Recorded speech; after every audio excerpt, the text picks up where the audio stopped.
L'heure est grave. Goma est tombé.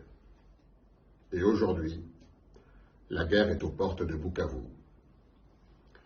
Tout autant que le résultat, c'est la manière qui interpelle. L'une des plus grandes villes de notre pays a été prise avec une rapidité et une facilité déconcertantes. Je voudrais tout d'abord rendre hommage à la mémoire de nos soldats tombés sur le champ d'honneur et exprimer tout notre soutien à nos troupes. Bien que mal payés, insuffisamment soutenus par les autorités politiques et militaires, nos enfants ont fait preuve d'un courage extraordinaire. Des centaines d'entre eux sont allés jusqu'au sacrifice suprême. Nous ne devons jamais les oublier. Nous adressons également notre solidarité envers nos compatriotes, plus de 500 000 déplacés de guerre, et à tous les civils victimes de ce conflit. La chute de Goma, c'est l'échec de Félix Tshisekedi. Il doit l'assumer sans chercher à se défausser comme il en a l'habitude. À maintes reprises, Moïse Katumbi a tiré la sonnette d'alarme sur la nécessité de prendre soin de nos troupes. Il a dénoncé l'impunité entourant les détournements de fonds qui leur étaient destinés et critiqué l'opacité des marchés de dépenses liés à leur équipement. Il a également dénoncé la présence inacceptable de mercenaires et de groupes génocidaires aux côtés de nos forces armées. Il a mis en garde contre la politique de discrimination, de racisme, de xénophobie menée dans le pays.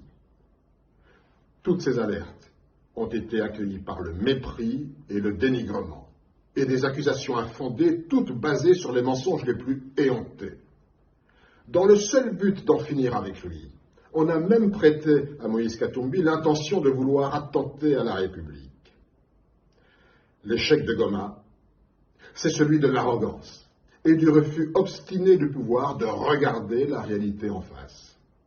Cet échec, c'est aussi le fruit d'une culture fondée sur le mensonge et l'impunité, les deux piliers sur lesquels repose ce régime.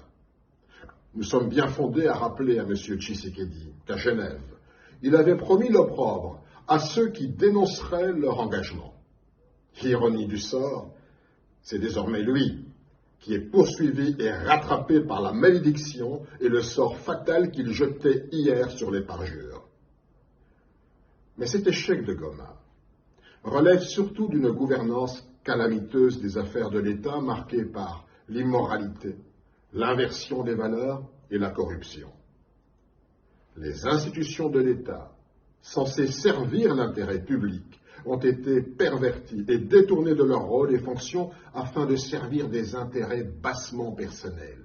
Chaque jour apporte son lot de scandales.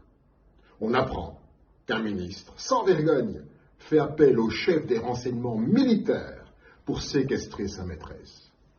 Le même chef des renseignements militaires délaisse sa mission pour passer tout son temps à traquer les hommes politiques, les arrêter, les torturer, au lieu de mettre toute son énergie à recueillir des renseignements sur l'ennemi. Un autre ministre encore, reconverti dans la comédie, plagie sans honte les discours des grands orateurs tels que Winston Churchill et le président Eisenhower pour enflammer avec grandiloquence nos soldats qu'il envoie affamés et sans munitions au combat. Pendant ce temps, un autre, sous l'emprise certainement de stupéfiants, se plaît à dispenser les peines de mort comme on distribue des bons points et annonce avec un air bravache que le Rwanda deviendra bientôt la 27e province du Congo. Finalement, l'échec de Goma, c'est le résultat de l'irresponsabilité, de l'incompétence et de l'inconscience au sommet de l'État. Au cours des dernières semaines, tous les Congolais ont constaté avec consternation que chaque fois que nos localités étaient frappées par des tragédies, c'était presque inévitablement lors des voyages coûteux, sans but et sans impact que le chef de l'État effectuait à l'étranger. Voyages assortis d'apparitions indécentes lors de célébrations aussi futiles en temps de guerre que des manifestations sportives. Pendant que la situation à Saké continuait de se dégrader, Félix Tshisekedi n'a eu d'autre besoin que de fanfaronner à Davos, en Suisse. Et pendant que Goma tombait, tout le clan familial s'adonnait à des frivolités en Afrique du Sud. Une telle attitude est l'expression d'un mépris flagrant envers ceux qui, dans l'ombre, se battent non seulement pour leur survie, mais pour garantir la survie de l'intégrité territoriale de la République démocratique du Congo. Après un long silence, probablement dû au désarroi suscité par la chute de Goma, le discours du président de la République a provoqué un profond malaise. Ces incohérences, aussi provocantes qu'indécentes, révèlent non seulement une rupture avec la réalité, mais une profonde méprise et méconnaissance des responsabilités qui incombent à tout véritable leader. Comment peut-on appeler à l'unité nationale tout en se livrant à un jeu de division, fracturant notre nation avec le tribalisme, le clanisme, le népotisme et l'ostracisme? Où sont donc les actes concrets qui devraient favoriser l'apaisement, la réconciliation et l'unité nationale?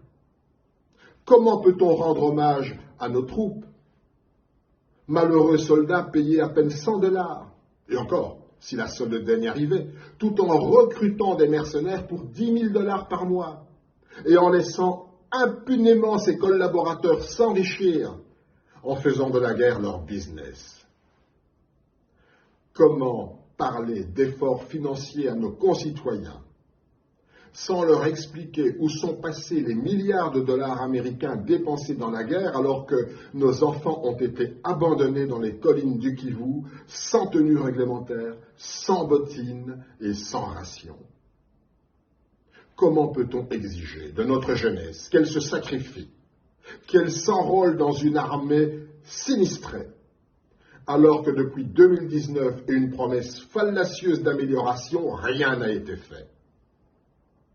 Comment oser appeler au respect des principes du droit du haut de la tribune des Nations Unies tout en piétinant ces mêmes principes dans notre Congo, réprimant l'opposition avec brutalité, bafouant la Constitution, menaçant les activistes et réduisant au silence des journalistes épris de vérité? Comment peut-on demander la solidarité internationale d'un côté et mettre le feu aux ambassades de nos partenaires à Kinshasa de l'autre?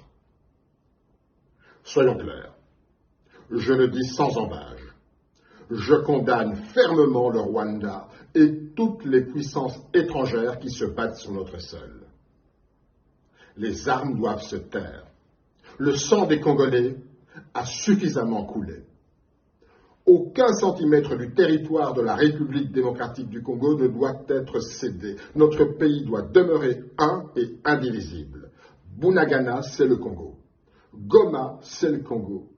Bukavu, c'est le Congo. Cependant, il est crucial de comprendre que le conflit à l'est de notre pays ne se limite pas à une simple confrontation entre notre pays et d'autres nations. Ce volet ne représente que la moitié du problème. L'autre moitié réside dans le conflit interne entre Congolais. L'une des plus grandes erreurs de Félix Tshisekedi a résidé dans l'institutionnalisation du tribalisme, de la discrimination et de l'exclusion. Lorsque les nominations au sein de l'administration, de la justice et de l'armée favorisent majoritairement une famille, un clan, un parti et une seule tribu au détriment de la compétence et de la diversité nationale, le sentiment d'injustice ne peut que croître. Lorsque l'expression d'une opinion devient un prétexte d'arrestation et d'emprisonnement, le vivre ensemble ne fait que reculer. Lorsque la corruption gangrène toutes les institutions jusqu'à la justice elle-même, l'État succombe pour faire place à la mafia et aux triades. Nous nous trouvons aujourd'hui à un carrefour crucial pour l'avenir de notre pays.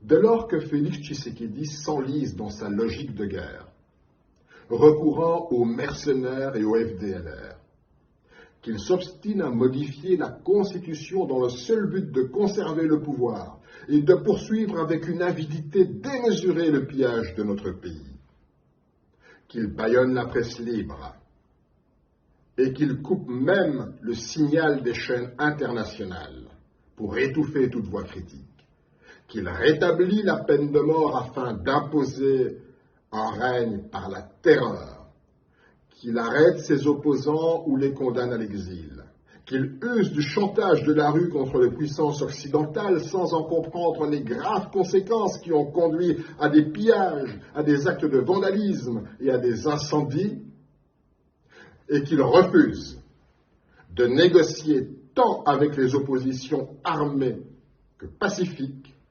Il anéantit toute possibilité de trouver une issue constructive à la crise. Déconnecté de la réalité, Félix Tshisekedi est un pyromane encerclé par les flammes. Il sape les processus de paix initiés à Luanda et à Nairobi. Il rend chaque jour un peu plus lointaines les perspectives de réconciliation et de paix. En s'entêtant dans cette voie, il conduit implacablement le pays vers sa destruction, à l'image du Soudan ou de Haïti. Incapable de reconnaître ses erreurs, il ne fait plus partie de la solution. Il est devenu le problème lui-même et doit sans équivoque se retirer pour laisser place à une véritable dynamique de changement. En ces temps critiques pour notre nation,